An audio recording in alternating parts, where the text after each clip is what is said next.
The national debt, as big as you think the problem is, it's bigger. Here's why. I've laid out on this chart 2000, 2008, think of it as the beginning of the recession or the end of the Bush presidency. 2010, think of it as coming out of the recession or the beginning of the 1 year into the Obama administration, and then 2020, what it looks like 10 years from now. If you start on the bottom, you see I've got net and gross debt. Think of gross debt as being all of the liabilities of the country, Social Security in particular. Net debt being that amount after you've borrowed from Social Security. So as you know, everybody thinks that there is a Social Security trust fund. There is on paper. If I operated my company that way, I'd be in jail. But they do. At the end of the day, depending on which side of the argument you're on, those are either government IOUs or gilt-edged AAA bonds that they're invested in. Either way, there is no money in the trust fund. So let's just take a look and say we're going to use net debt as the way we think about this. It was $3.4 trillion 10 years ago. As we got to the beginning of the recession, it was $5.8 trillion. And if you look up above, where we try to relate it to percent of GDP, you could see that had grown to about 40% of GDP. 2 years into it with the recession, we're now at $9 trillion net debt, or 62% of GDP. Now people are getting nervous. People are getting worried and saying, is this too much? Here's the part that's surprising, and you'll see later the economic assumptions. Even with good economic growth, mitigated growth in health care, we end up with a debt of over $20 trillion in 2020 on the current path, 90% of GDP. Now remember, Greece started running into problems at about 115%. In 2021, our interest bill alone is $1 trillion. Now, I've grown up having to deal with millions. I run a company where I have to deal with billions. So $1 trillion just seems like another number.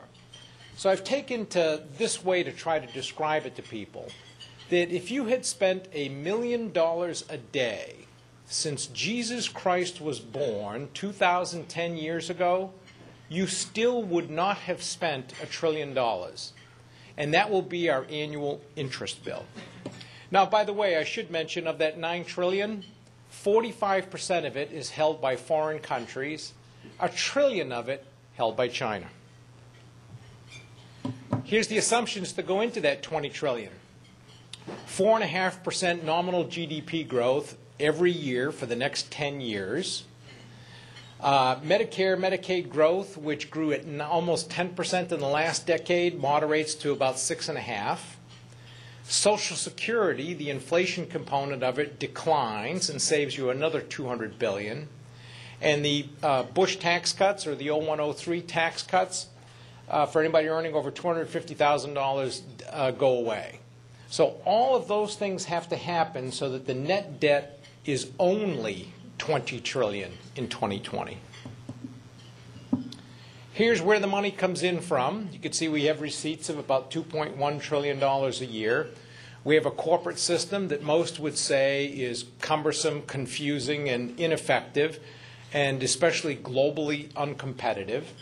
We have an individual system which is also confusing, and I actually like a statistic where Dr. Michael Gratz, the guy who wrote 100 Million Unnecessary Returns, indicated that on the EITC, the Earned Income Tax Credit that we do to provide poor people, poor income earners with a benefit, the average benefit is about $1,000 a year, and we've made it so confusing, on average they pay tax preparers $100 a year to get the $1,000.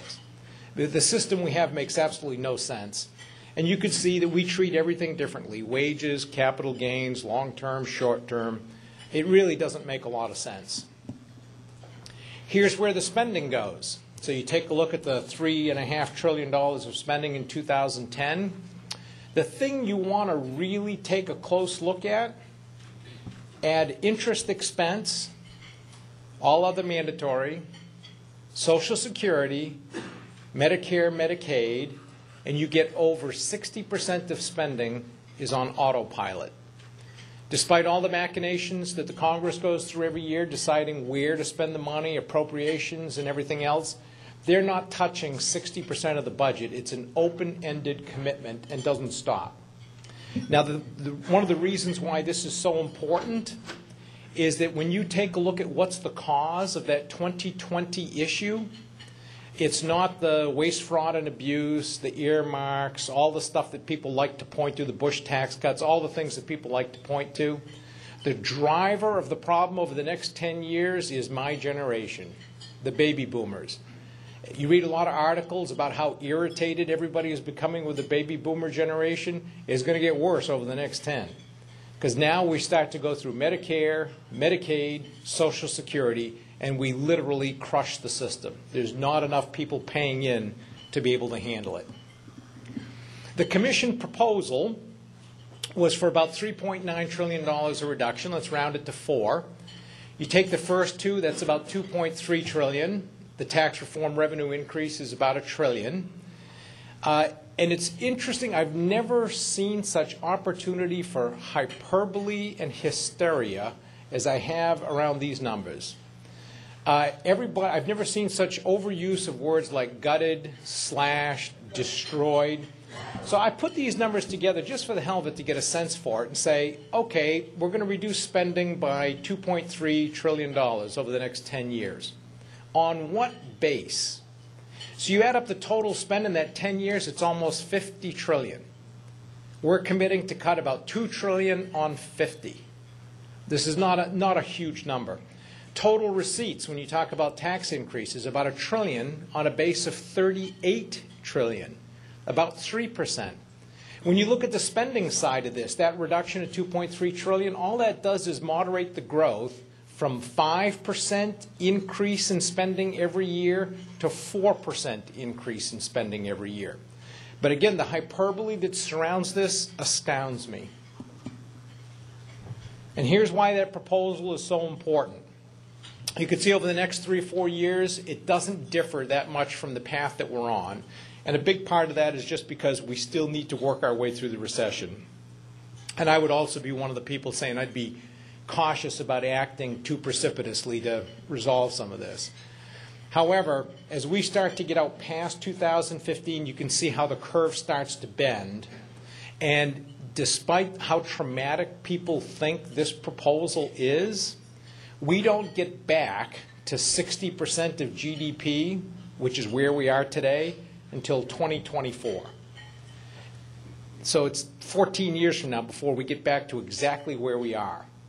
And this is with all the words, the hysteria that you end up hearing put around this and how draconian some of these actions are. In my view, my concern about this plan was, is it enough?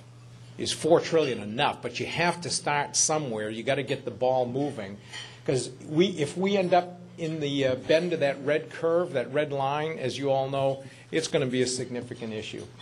So hopefully I've scared you enough for Andy's presentation, and he usually lets me do the charts, and I'm sure he'll have a lot more comments to add for you. Thanks.